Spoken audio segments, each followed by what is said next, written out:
أنفقتم من نفقة أو نذرتم من نذر فإن الله يعلمه وما للظالمين من أنصار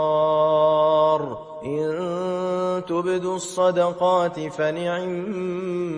هي وإن تخفوها وتؤتوها الفقراء فهو خير لكم ويكفر عنكم من سيئاتكم والله بما تعملون خبير ليس عليك هداهم ولكن الله يهدي من يشاء وما تنفقوا من خير فلأنفسكم